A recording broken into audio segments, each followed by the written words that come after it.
नमस्कार साथियों, सार्थक पहल बदलाव हमसे है संस्थान में आपका एक बार पुनः स्वागत है।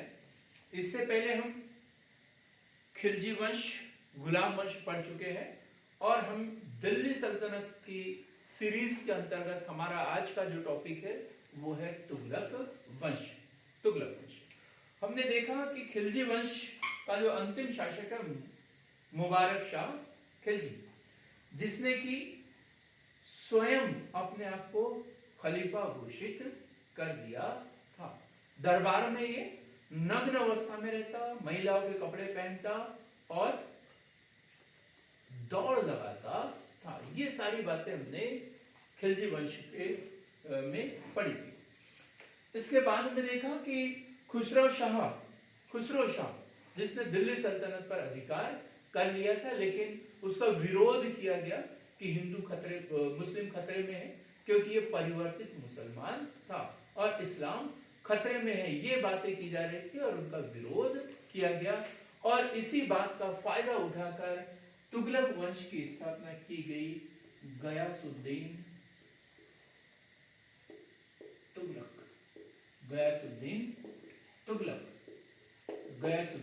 तुगलक, जिसे हम शॉर्ट में बोलते हैं GST, गयासुद्दीन तुगलक। इसका शासनकाल 1320 से 1325। दिल्ली सल्तनत में 5 राजवंशों ने शासन किया है। सबसे पहले दास वंश या गुलाम वंश, उसके बाद में खिलजी वंश, उसके बाद तुगलक वंश, सैयद वंश और लोधी वंश। कभी कभी क्वेश्चन पूछा जाता है कि दिल्ली सल्तनत में सबसे कम अवधि तक किस वंश का शासनकाल रहा है, तो उसमें खिलजी वंश।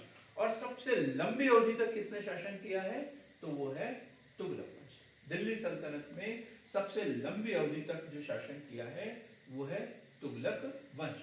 ये जो गयासुद्दीन तुगलक है, पहले बलवन का दास हुआ करता था। दास था, बलवन का दास था। जो तुगलक वंश का संस्थापक गयासुद्दीन तुगलक प्रारंभ में बलवन का दास था, और जब इसने दिल्ली की सल्तनत पे बैठा तो गाजी मलिक की उपाधि धारण की। मैं एक बार पुनः बता दूं कि हमारा जो सार्थक पहल जो संस्थान है वो मध्य प्रदेश लोक सेवा आयोग, NTA, UPSC आदि संस्थान के निःशुल्क तैयारी हमारे द्वारा की जाती है। ये ऑनलाइन ऑफलाइन दोनों माध्यम से तैयारी करवाता है। तो संस्थापक जो GST है, गाजी मलिक की उपाधि धारण करके दिल्ली सल्तनत का सुल्तान बना, और इससे पहले ये दीपालपुर का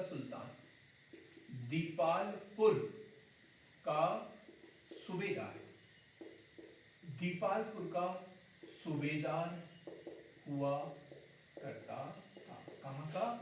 दीपालपुर का सूबेदार था। क्वेश्चन बनेगा कि गयासुद्दीन तुगलक दिल्ली का सुल्तान बनने के पहले कहां का सूबेदार था, तो दीपालपुर का सूबेदार था। जैसे ये सुल्तान बना, भूमि को बटाई पर देने की प्रथा इनके द्वारा शुरू की गई। भूमि को बटाई पर देने की प्रथा पुनः प्रारंभ की गई, क्योंकि इससे पहले जो अलाउद्दीन खिलजी है उसके द्वारा जो भूमि दी गई थी इजारेदारी प्रथा के तहत, या जिसे कहेंगे हम जो इल्तुतमिश द्वारा प्रारंभ की गई थी। कौन सी प्रथा प्रारंभ की गई थी? इक्तादारी प्रथा जो प्रारंभ की गई थी, उसके तहत जो भूमि दी थी अलाउद्दीन खिलजी द्वारा वापस ले ली गई थी, और खालसा भूमि का गठन किया गया था, और इसके द्वारा गयासुद्दीन तुगलक द्वारा पुनः उस प्रथा को बदल दिया गया और भूमि को बटाई पर देना प्रारंभ कर दिया। भू राजस्व भू राजस्व घटाकर 1/3 कर दिया। जहां अलाउद्दीन खिलजी ने भू राजस्व बढ़ाकर 1/3 से 1/2% कर दिया था, गयासुद्दीन तुगलक ने पुनः कम करके 1/3 कर दिया गया। इजारेदारी प्रथा प्रारंभ की गई। इजारेदारी प्रथा मतलब ठेकेदारी प्रथा, लगान वसूल करने की ठेकेदारी प्रथा कि ये इतना भूभाग है, इसका इतना लगान लेना है, इतना राजस्व सरकारी खजाने में जमा करना है और बाकी आपको रखना है। तो ये इजारेदारी प्रथा जो है वो इनके द्वारा शुरू की गई।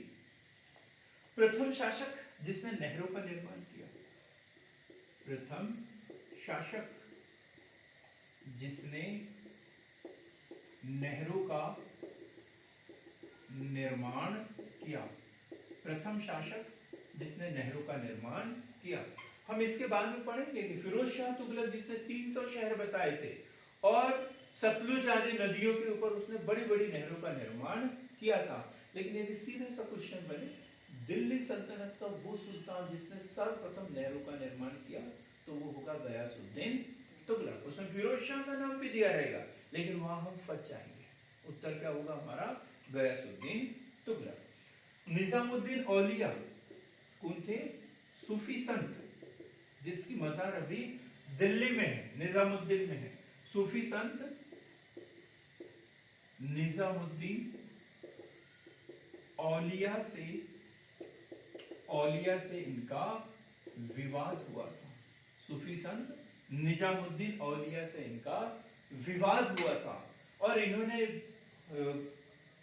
गयासुद्दीन तुगलक ने निजामुद्दीन औलिया से बोला था, क्योंकि वो तुगलकाबाद में थे उस समय। कहां पे थे? तुगलकाबाद में थे। तो उन्होंने वहां से संदेशा भिजवाया कि मेरे दिल्ली पहुंचने से पहले तुम दिल्ली शहर छोड़ देना, दिल्ली पहुंचने से पहले दिल्ली शहर छोड़ देना। लेकिन इन्होंने क्या जवाब दिया था संत ने? दिल्ली दूरस्थ, दिल्ली दूरस्थ। उन्होंने क्या बोला था? दिल्ली दूरस्थ, दिल्ली अभी दूर है। आज एक कहावत के रूप में उपयोग किया जाता है कि दिल्ली अभी दूर है, मतलब जो आप बोल रहे हो उसमें अभी बहुत समय बाकी है। और हुआ क्या कि वहां पर ऐसा बोला जाता है कि एक साजिश की गई थी एमबीटी के द्वारा मोहम्मद बिन तुगलक के खिलाफ, और वहां पर जो है एक लकड़ी का महल बनवाया था और मोहम्मद बिन तुगलक के द्वारा इसके विरुद्ध साजिश रची गई और गयासुद्दीन तुगलक जो है उसी महल में दबकर वहीं पर उसकी मृत्यु हो गई।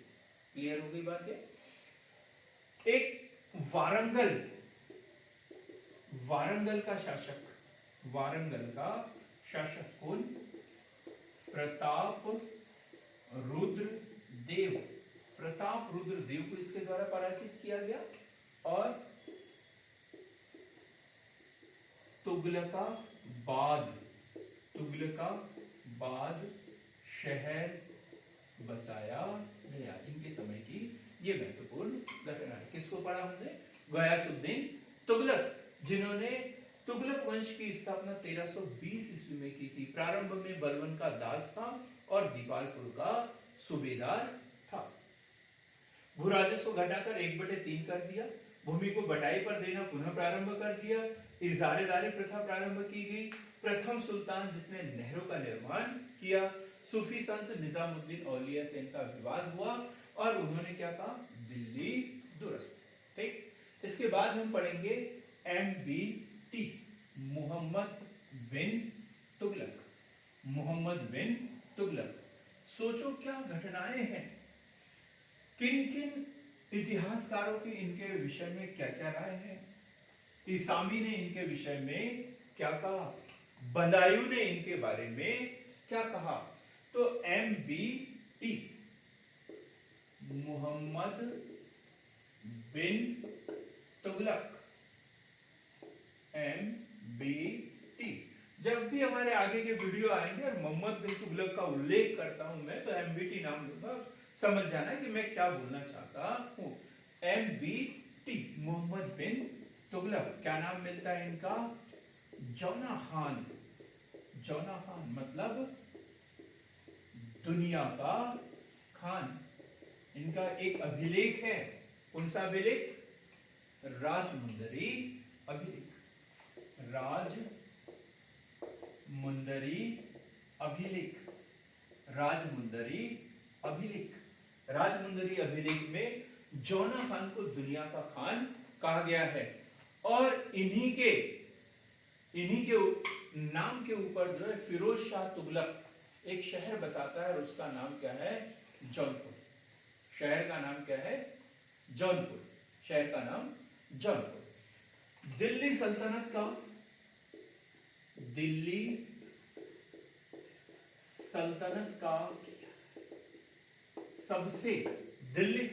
का सबसे दूरदर्शी व पढ़ा लिखा सुल्तान। दिल्ली सल्तनत का सबसे दूरदर्शी और पढ़ा लिखा सुल्तान। दूरदर्शी मतलब दूर की बातें सोचने वाला। देखो कि आज जहां हमारे देश में वर्तमान में जो मुद्रा प्रणाली है वो वही थी जो 14वीं शताब्दी में मोहम्मद बिन तुगलक के द्वारा सोचा गया था। कौन सी? सांकेतिक मुद्रा प्रणाली। मोहम्मद बिन तुगलक के विषय में अलग अलग इतिहासकारों की अलग अलग विचारधाराएं देखने को मिलती है। जैसे इसामी क्या बोलता है? मोहम्मद बिन तुगलक को रक्त पिपासु, संकी, पागल व रक्त पिपासु। क्या बोलता है? संकी, पागल व रक्त पिपासु सुल्तान। ये इसामी। एल्फिस्टर क्या बोलते हैं? एल्फिस्टर इनको बोलते हैं विरोधी तत्वों का सम्मिश्रण, व एमबीटी मतलब मोहम्मद बिन तुगलक में पागलपन का कुछ सम्मिश्रण था। क्या? मोहम्मद बिन तुगलक में पागलपन का कुछ सम्मिश्रण था। इसामी ने बोला कि सन की पागल व रक्त पिपासु सुल्तान, तो वे एल्फिस्टर बोलते हैं एमबीटी में पागलपन का कुछ सम्मिश्रण था। वही आशीर्वाद लाल श्रीवास्तव क्या बोलता है? आशीर्वाद लाल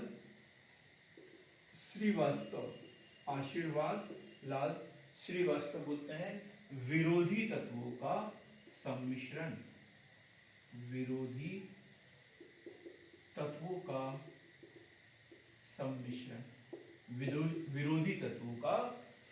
वही सन की, पागल, अच्छा, बुरा, पूरे मतलब कुछ करना, कुछ अच्छा चाहता था, गलत कुछ हो जाता था, तो इसलिए बोला गया है इसे विरोधी तत्वों का सम्मिश्रण। और किसके द्वारा बोला गया? आशीर्वाद लाल श्रीवास्तव के द्वारा। बदायूंनी क्या बोलता है? जब उसकी मृत्यु हुई ठट्टा में उसकी मृत्यु होती है 1351 में। तो इसका शासनकाल हमने लिखा नहीं, 1325 से 1351। और 1351 में जब ठट्टा के निकट इनकी मृत्यु हुई तो बदायूं क्या बोलते हैं? ये क्वेश्चन बार बार एग्जाम में पूछा गया है। राजा को प्रजा से व प्रजा को राजा से मुक्ति। राजा को प्रजा से वो प्रजा को राजा से मुक्ति मिली। ये कौन बोलेंगे? बदायूंनी बोलते हैं। अब इनके समय की घटनाएं देखें तो ये है 1333 ईस्वी में अफ्रीकी मूल का व्यक्ति, अफ्रीकी कौन आया था? इब्न बतूता जो है इनके दरबार में आया। ये दिल्ली का काजी नियुक्त किया गया। इसे दिल्ली का काजी नियुक्त किया गया था। इन्होंने एक बुक लिखी है, उसका नाम है रेहला। और इसको चीन भेजा गया था। चीन का सम्राट कौन था? तोगन तिमूर, तोगन तिमूर के दरबार में भेजा गया था। तो क्या बात बोली, 1333 में एक अफ्रीकी मूल का व्यक्ति, कहां का था, मोरक्को, कहां का, मोरक्को का एक व्यक्ति जो इब्न बतूता दिल्ली में आया, लगभग 15 साल जो है ये दिल्ली में रहा। दिल्ली का काजी इसे नियुक्त किया गया था और इसने एक बुक लिखी थी रहला, और उसे 1342 ईस्वी में चीन भेजा गया। 1342 ईस्वी में इसे चीन भेजा गया था। किसके पास, तोगन तिमूर जो है चीन का सम्राट होता था, उसके दरबार में भेजा गया, लेकिन ये वहां से वापस नहीं लौटा, वहां से वापस नहीं लौटा था। लगभग 8-9 वर्ष जो है वो दिल्ली दरबार में रहा, दिल्ली का काजी उसे नियुक्त किया गया था। अब ये जो जियाउद्दीन बर्नी है, बर्नी के अनुसार उसकी योजनाएं, कितनी योजनाएं उसकी, 5 योजनाएं चलाई, 5 योजना, असफल योजनाएं जिसे कहते हैं, इसलिए उनको क्या बोला जाता है, रक्त पिपासु, पागलपन का सम्मिश्रण, क्योंकि वो बड़ी योजना चलाना चाहता था लेकिन वो असफल हो जाती थी। कभी कभी क्वेश्चन पूछा जाता है कि महमूद बिन तुगलक की प्रमुख योजनाएं कौन कौन सी थी, उसकी असफलता के कारण क्या थे। तो असफलता के कारण में सीधा सा यही है कि योजना बहुत अच्छी बनाता था लेकिन उसके ऊपर उसका नियंत्रण ही नहीं होता था। तो प्रशासनिक रूप से यह असफल था, मतलब सोच बहुत अच्छी थी लेकिन प्रशासन उतना मजबूत इनका नहीं था, उनके कारण उनकी योजनाएं जो है वो असफल होते चली गई। सबसे पहला है राजधानी परिवर्तन, राजधानी परिवर्तन। अब प्रश्न ये उठता है कि राजधानी परिवर्तन कहां से कहां किया उसने, तो दिल्ली से दौलताबाद किया।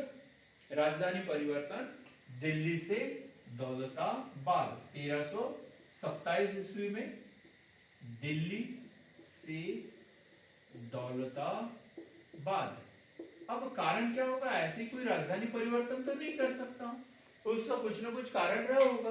तो कारण क्या था, तो 2-3 कारण उसके अलग अलग सामने आते हैं। एक तो मंगोल आक्रमण का खतरा, तो उत्तर में दिल्ली है और उधर से मंगोल आक्रमण का खतरा है, तो उनको ऐसा लग रहा था कि हम राजधानी को सुरक्षित स्थान पे लेके जाए, तो दक्षिण में जो है वो राजधानी लेके जाना चाहता था। तो दूसरा कारण एक ये भी बताते हैं कि उसने जो है दौलताबाद में गयासुद्दीन तुगलक की धोखे से हत्या करवाई थी, महल बनवाया था और वहीं लकड़ियों के महल में गिरने से उसकी मृत्यु हुई थी। तो दिल्ली के लोग जो है वो मोहम्मद बिन तुगलक को इसका जिम्मेदार ठहराते थे और उसको चिट्ठियों के माध्यम से, पत्रों के माध्यम से अनर्गल बातें उनको लिखा करते थे। इसलिए महमूद बिन तुगलक कैसा आदमी था, सनकी आदमी था। ये दिल्ली की जनता से बदला लेना चाहता था और बदले की भावना से उसने राजधानी परिवर्तन किया। लोगों को जबरदस्ती दौलताबाद लेके गया, वहां काम नहीं चला, वापस भी लेके आ गया। कुछ पब्लिक जाते जाते मर गई, कुछ रास्ते से वापस आते आते मर गई। बहुत अधिक जन धन की अपार क्षति हुई और ये योजना जो है उसकी असफल हो गई। अब योजना असफल हो गई, बहुत अधिक धन और जन दोनों की क्षति हुई है। तो धन की प्राप्ति के लिए उन्होंने नई योजना प्रारंभ की और वो है सांकेतिक मुद्रा। सांकेतिक मुद्रा, आज की मुद्रा प्रणाली देखें तो ये भी सांकेतिक मुद्रा है। सांकेतिक मुद्रा कैसे, जैसे कागज का नोट है, उसके ऊपर 500 रुपए लिख दिया तो 500 का हो गया, 1000 लिखा तो 1000 का हो गया, 2000 लिखा तो 2000 का हो गया। तो ऐसे ही उस समय जो राज खजाना है, राजकोष है, वो खाली हो गया और राजकोष खाली होने के कारण उन्होंने जो है चांदी के सिक्के के स्थान पर तांबे की मुद्रा चलाई और लोगों को ये बोला कि तांबे की मुद्रा का मूल्य जो होगा वो चांदी की मुद्रा के बराबर ही होगा। तांबे का जीतल और चांदी का टंका, दोनों की वैल्यू उन्होंने एक समान कर दी और लोगों ने इसका दुरुपयोग किया, घरों में ही तांबे के सिक्के बनाना शुरू कर दिए। सम्राट जो है, सुल्तान जो है, मुद्रा प्रणाली के ऊपर नियंत्रण रखने में असफल हो गया। कल्पना करो कि आज जो है यदि घर घर में नोट बनने लग जाए तो लोग बाग काम क्यों करें? वही हुआ, लोगों ने घरों में सिक्के बनाना शुरू कर दिए, मुद्रा का पूर्ण रूप से अवमूल्यन हो गया और सरकार को मजबूरी में ये योजना भी बंद करनी पड़ी। अब उसके बाद में तीसरी योजना उन्होंने सोची, खुरासान अभियान। उसने सोचा कि अब विदेशों से धन कमाकर लाया जाए, दूसरे देश पर कब्जा करे और उससे धन प्राप्त किया जाए। और इसके लिए 3 लोग शामिल हुए, एक एमबीटी प्लस मिस्र का सुल्तान और तीसरा व्यक्ति था जो खुरासान का शासक बनना चाहता था, अपने आप को खुरासान का उत्तराधिकारी समझता था, लेकिन उसे उत्तराधिकार में अधिकार न मिलने के कारण वहां से भागा हुआ था और वो चाहता था वहां राज्य पुनः प्राप्त करना, और उसका नाम था तर्माशरीन।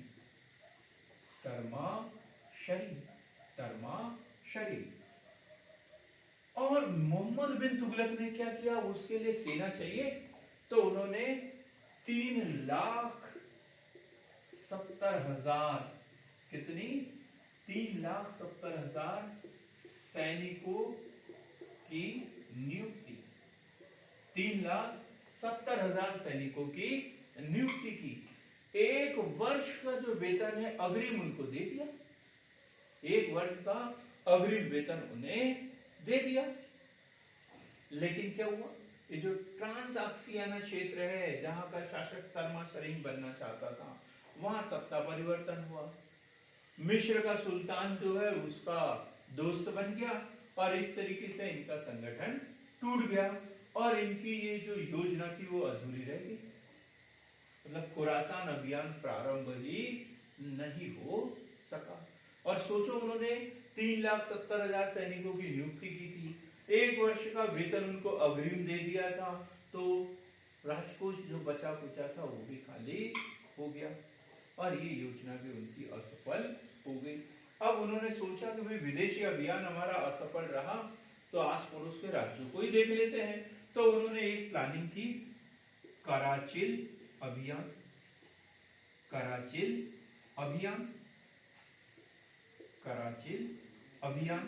और कराचिल अभियान के अंतर्गत कराचिल अभियान 1337 और खुरासान अभियान 1331-32। 1337 ईस्वी में उन्होंने कराचिल अभियान की बात सोची, जो कि हिमाचल प्रदेश के कांगड़ा क्षेत्र में, वर्तमान जो हिमाचल प्रदेश है कि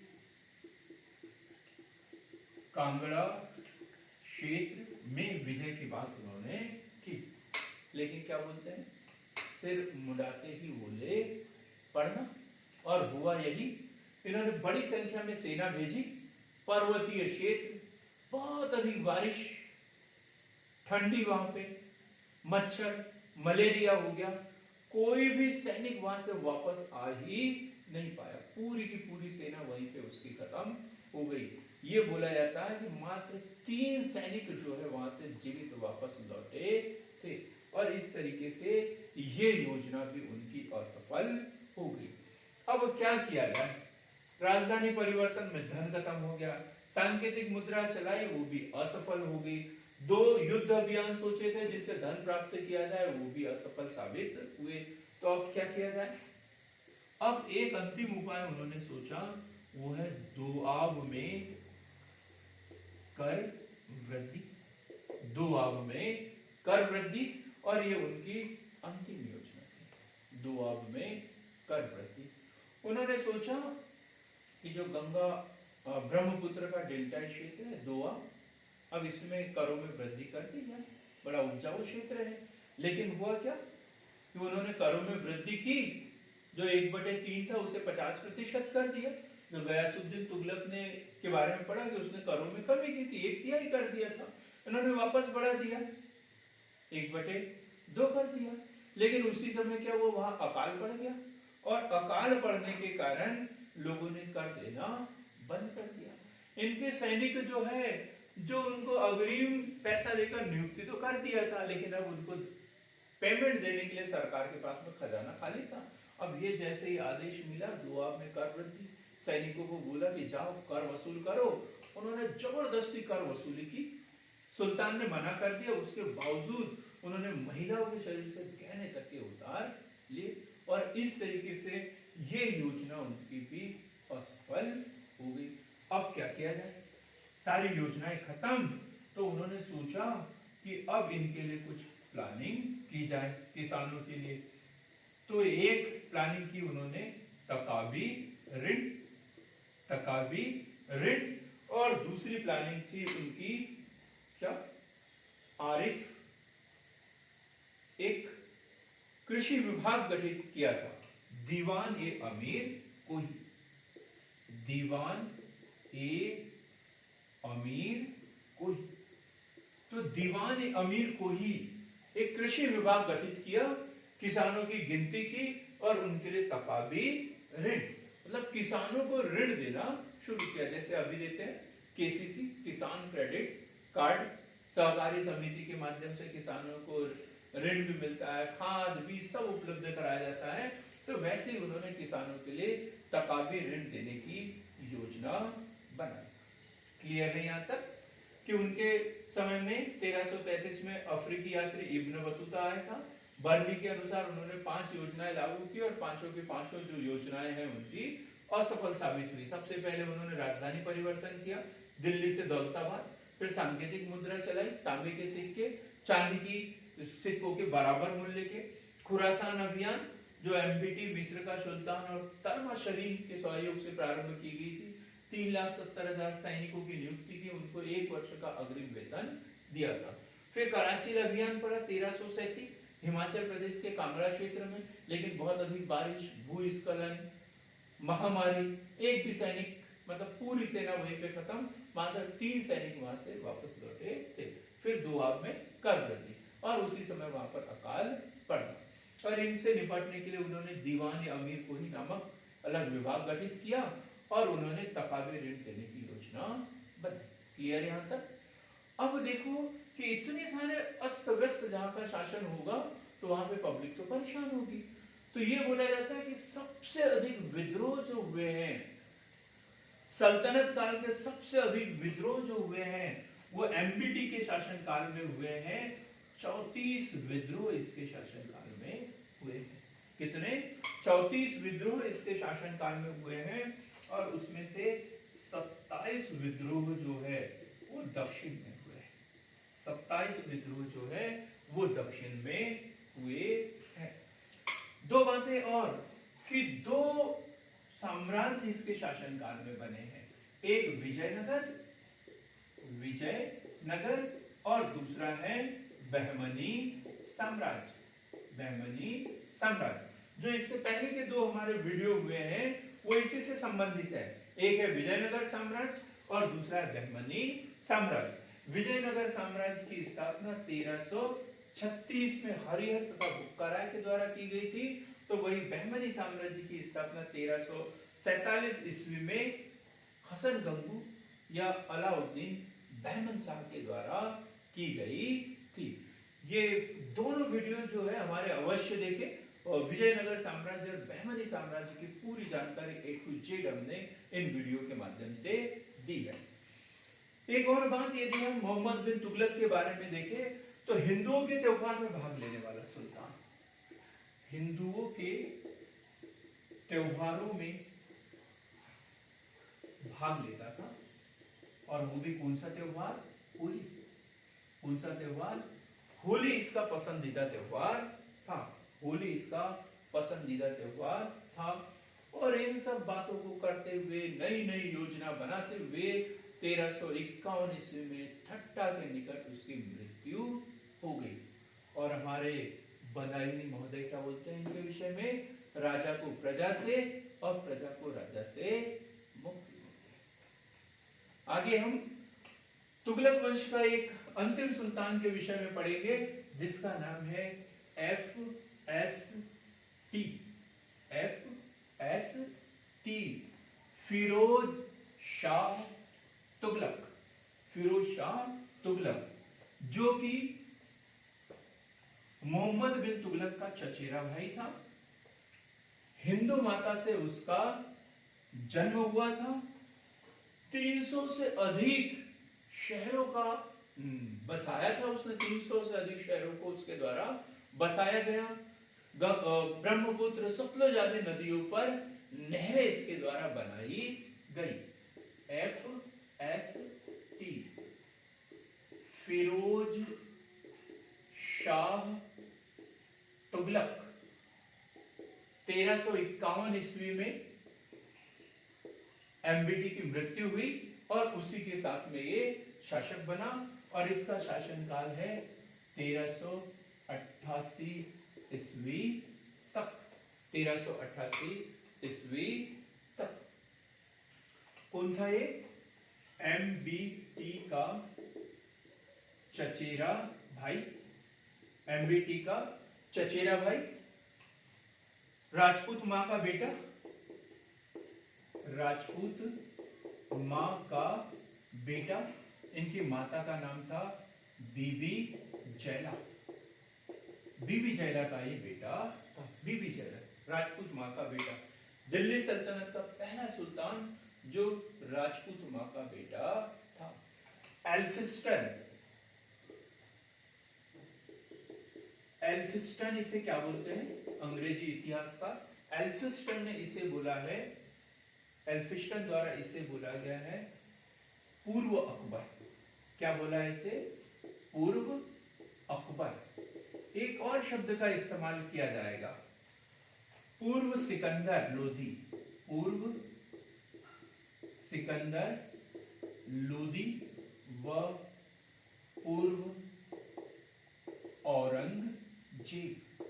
फिरोज शाह को दो तरीके की उपाधि मिली है, पूर्व अकबर वो अन्य किसी कारण से, पूर्व सिकंदर लोधी और पूर्व औरंगजेब किसी अन्य कारण से।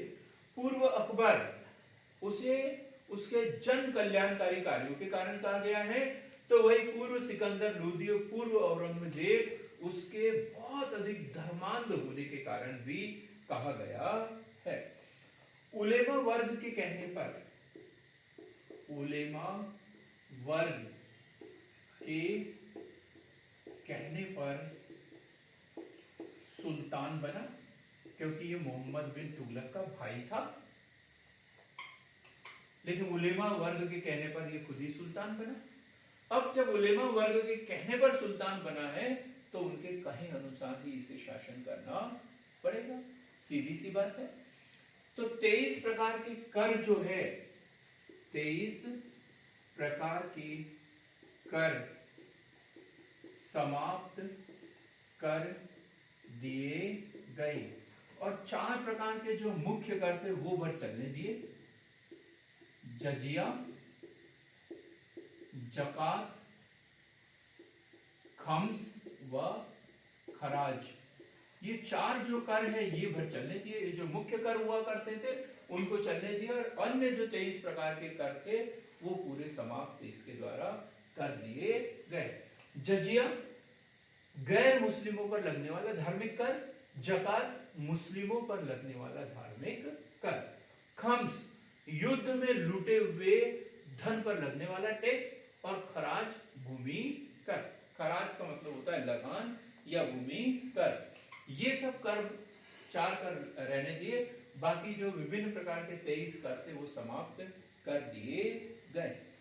जो एमबीटी द्वारा जो तकाबे ऋण दिए गए थे, तकाबे ऋण माफ कर दिए, माफ कर दिए। जैसे वर्तमान में सरकार करती है ना ऋण माफी योजना, इसलिए इतिहास पढ़ना जरूरी है। जो भी सीखते हैं हम अपने इतिहास से सीखते हैं। सरकार भी इसका अनुसरण कर रही है। देखो मोहम्मद बिन तुगलक ने ऋण दिए, अभी भी सरकारें ऋण देती है। इन्होंने माफ कर दिए, अभी भी सरकारें ऋण माफी योजना लागू करके सस्ती लोकप्रियता हासिल करते रहती है। तो इन्होंने भी तकावे ऋण माफ कर दिए। नकद वेतन बंद, नकद वेतन के स्थान पर इजारेदारी व्यवस्था प्रारंभ की गई। नकद वेतन के स्थान पर इजारेदारी व्यवस्था। इजारेदारी व्यवस्था क्या मतलब? वेतन के बदले भूमि दे देना, इसका लगान वसूल करो और काम करते रहो। ये व्यवस्था जो कि कभी इल्तुतमिश के द्वारा इक्तदारी व्यवस्था के अंतर्गत लागू की गई थी, अलाउद्दीन खिलजी द्वारा उसे बंद किया गया और फिरोज शाह तुगलक द्वारा इसे पुनः प्रारंभ किया गया। सीधा सा क्वेश्चन बनता है एमपीपीएससी के माध्यम से या यूजीसी ने हिस्ट्री के संबंध में क्वेश्चन बनता है, दिल्ली सल्तनत का कौन सा सुल्तान था जिसने इजारेदारी व्यवस्था प्रारंभ की गई? तो सीधा सा उत्तर होगा हमारा एफएसटी, फिरोज शाह तुगलक। इजारेदारी व्यवस्था इनके द्वारा प्रारंभ की गई। अब हम इन दो प्रश्नों का उत्तर ढूंढने की कोशिश करते हैं। ये मेंस के क्वेश्चन है, मेंस के एमपीपीएससी के मेंस के क्वेश्चन है। उसे पूर्व अकबर क्यों कहा जाता है? तो पूर्व अकबर कहने के कारण है उसके सर्वाधिक नेहरू का निर्माण, सर्वाधिक नेहरू का निर्माण, सर्वाधिक नेहरू का निर्माण। हमने देखा कि नेहरू का निर्माण सल्तनत काल में तो गयासुद्दीन तुगलक के द्वारा शुरू किया गया था, लेकिन सबसे अधिक नहरें किसके द्वारा बनाई गई? फिरोज शाह तुगलक के द्वारा बनाई गई। एक कर, हक ए शर्फ, हक ए शर्फ, एक सिंचाई कर लगाया जो कि 10% होता था, कुल उत्पादन का 10% होता था। और ये हक ए शर्फ जो कर है उन्हीं किसानों को देना होता था जो शासकीय नहरों से सिंचाई करते थे। ये क्वेश्चन बार बार पूछा है। हक ए शर्फ क्या एक प्रकार का सिंचाई कर है? किसने लगाया था? फिरोज शाह तुगलक द्वारा लगाया गया था। कितना था? 10% था, 10% था। फिर विभिन्न सरायों और बागानों का निर्माण, विभिन्न सरायों व बागानों का निर्माण, विभिन्न सरायों व बागानों का निर्माण इनके द्वारा किया गया। सर्वप्रथम ब्राह्मणों पर जजिया कर भी इन्होंने लगाया, ब्राह्मणों पर जजिया कर लगाया। ये क्वेश्चन भी बहुत इंपॉर्टेंट है। देखो जजिया कर हमने बता दिया, जजिया कर क्या है? गैर मुस्लिमों से लिया जाने वाला धार्मिक कर। भारत में सर्वप्रथम किसने लगाया था? तो मोहम्मद बिन कासिम, जो 712 ईस्वी में प्रथम अरब आक्रमण जिसका हुआ था उसके द्वारा हिंदुओं पर जजिया कर लगाया गया था। लेकिन वो जो काम करते थे, जो राजपूत वगैरह होते थे, जिनके व्यवसाय होते थे, उनके ऊपर कर लगाया जाता था। और जो ब्राह्मण थे मंदिरों में पूजा पाठ करते थे तो इनके ऊपर नहीं लगाया जाता था। लेकिन फिरोज शाह तुगलक पहला शासक था जिसने ब्राह्मणों से भी जजिया कर वसूल किया था, ब्राह्मणों से भी जजिया कर वसूल किया था। इन्होंने भवनों का निर्माण किया, भवनों व शहरों का निर्माण। लगभग 300 से अधिक शहर इन्होंने बसाए हैं और उसमें से एक महत्वपूर्ण शहर है जौनपुर। जौनपुर जो जूना खान मतलब इसका जो भाई था मोहम्मद बिन तुगलक उसकी याद में बसाया गया था। जौनपुर में जो कालांतर में जो है शर्की वंश की स्थापना होती है जिसे पूर्व का सिराज भी कहा जाता है और इसके लिए हमने एक अलग से वीडियो बनाया है। आप चाहो तो प्लेलिस्ट में जाकर वो वीडियो भी देख सकते हैं। जौनपुर का इतिहास का जरूर देखिए, जरूर देखिए, तभी पूरे इतिहास को हम समझ सकते हैं, कुछ भी हमें छोड़ना नहीं है। एक विभाग का गठन किया इन्होंने, दीवान ए बंदगान। दीवान ए बंदगान क्वेश्चन पूछा जाता है। दीवान ए बंदगान विभाग का गठन किसने किया था, क्या उद्देश्य था? तो दीवान ए बंदगान मतलब जो गुलाम होते थे, गुलामों के लिए एक विभाग गठित किया था, दीवान ए बंदगान। फिरोज शाह तुगलक के लगभग 1,80,000 गुलाम थे और इसके लिए उन्होंने दीवान ए बंदगान विभाग गठित किया था। इसके बाद दीवान ए खैरात, दीवान ए खैरात, दीवान ए खैरात विभाग का गठन किया था। ये दान विभाग था। देखो आज भी है विभिन्न प्रकार के दान विभाग, सरकार भी दान देती है, सब्सिडी, विभिन्न प्रकार की योजना। तो दीवान ए खैरात, वृद्धों को दान देने के लिए यह विभाग गठित किया था। रोजगार दफ्तर, रोजगार दफ्तर व बजट, देखो बजट प्रणाली, सरकार की आय व्यय का लेखा जो यदि किसी सुल्तान ने रखा है, उसकी शुरुआत की है तो वह फिरोज शाह तुगलक, तो वह फिरोज शाह तुगलक। विभिन्न स्कूल, अस्पताल, बांध आदि विभिन्न कार्य किए, इतने सारे जन कल्याणकारी कार्य किए, इसलिए उसे क्या कहा जाता है, सल्तनत कालीन अकबर या सल्तनत काल का अकबर, अकबर का पूर्वगामी भी उसे कहा जाता है। फिर है उसे पूर्व सिकंदर लोधी या पूर्व औरंगजेब कहा जाता है। क्यों? अत्यंत धर्मांध होने के कारण, अत्यंत धर्मांध होने के कारण।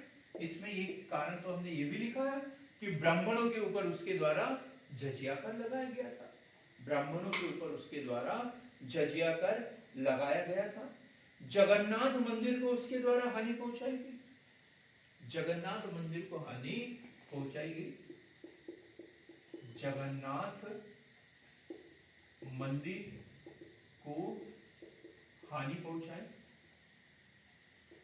इसी प्रकार ज्वालामुखी मंदिर, ज्वालामुखी मंदिर के जो पुराने दस्तावेज थे उसे उठाकर दिल्ली ले आया वो। ज्वालामुखी मंदिर के प्राचीन जो दस्तावेज है, मूर्तियां हैं, उसको उठाकर कहां ले आया वो, दिल्ली लेकर आ गया। इस प्रकार उसे सल्तनत कालीन अकबर, मतलब 2-3 उसने हिंदू धर्म विरोधी कार्य किए थे, कट्टर मुसलमान था, इसलिए उसे सल्तनत काल का औरंगजेब या सिकंदर लोदी भी कहा जाता है। इनके समय में मेरठ और टोपरा, मेरठ और टोपरा, मेरठ व टोपरा से अशोक के स्तंभ लेख दिल्ली लाए गए। ये बार बार क्वेश्चन एग्जाम में पूछा गया, कहां लेके आए, दिल्ली। क्वेश्चन पूछा गया कौन लेके आया था, तो फिरोज शाह तुगलक लेके आया था। 2 किताबें हैं इसकी, तारीख, तारीख ए फिरोज शाही, तारीख ए फिरोज शाही, और दूसरा है फुतुहात ए फिरोज शाही। क्या? तारीख ए फिरोज शाही और फुतुहात ए फिरोज शाही। तारीख ए फिरोज शाही जो जीवनी है, तारीख ए फिरोज शाही जीवनी है, जो कि बर्नी ने लिखी है, जियाउद्दीन बर्नी, जियाउद्दीन बर्नी, इसने इनकी किताब लिखी है।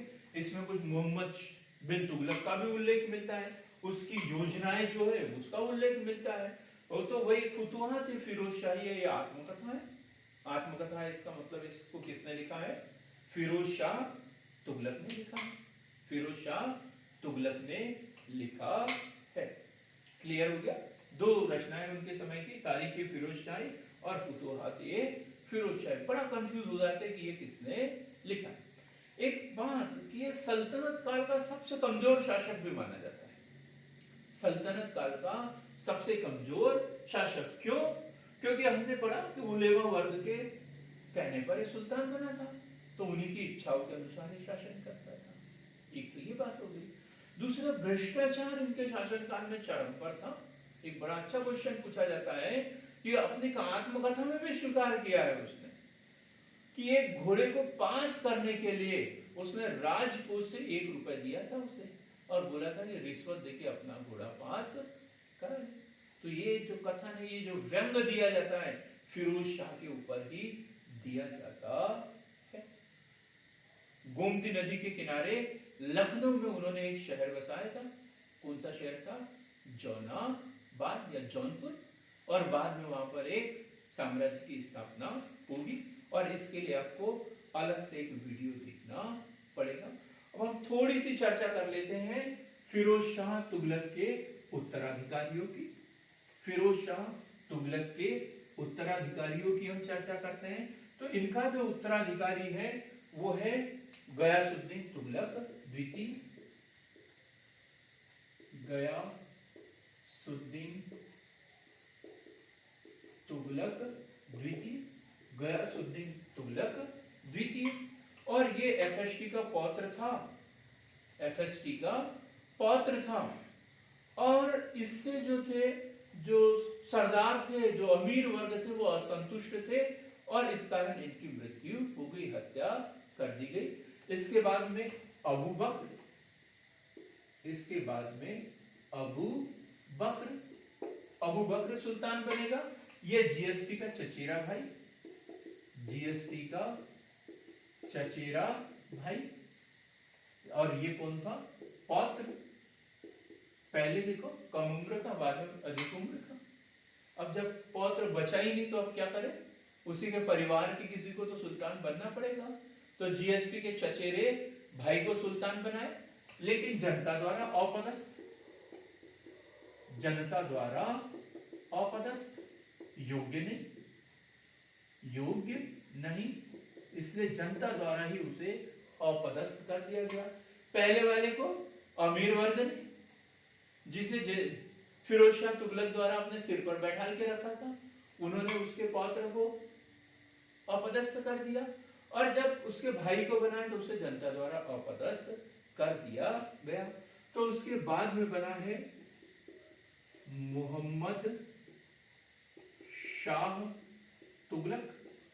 मोहम्मद शाह तुगलक, मतलब ये एमबीटी नहीं है, मोहम्मद बिन तुगलक की बात नहीं कर रहे हैं हम। किसकी बात कर रहे हैं? मोहम्मद शाह तुगलक। और अत्यधिक शराब पीने के कारण मृत्यु, अत्यधिक शराब पीने के कारण मृत्यु, अत्यधिक शराब पीने के कारण मृत्यु। इसके बाद में जो है अलाउद्दीन सिकंदर शाह, अलाउद्दीन सिकंदर शाह यहां का शासक बनेगा। और अंतिम शासक जो है वो है नासिरुद्दीन मोहम्मद तुगलक। बड़ा महत्वपूर्ण, बड़ा महत्वपूर्ण। क्या घटना घटी? क्या घटना घटी? अब यह 1394 से 1412 तक, 1394 से 1412 तक, ये 1388 और 1388 से 1394 तक 6 साल के अंदर ही 4 सुल्तान वहां पर बदल गए। कोई स्थायी शासक शासन नहीं कर पाया। और उसके बाद बना नासिरुद्दीन मोहम्मद तुगलक।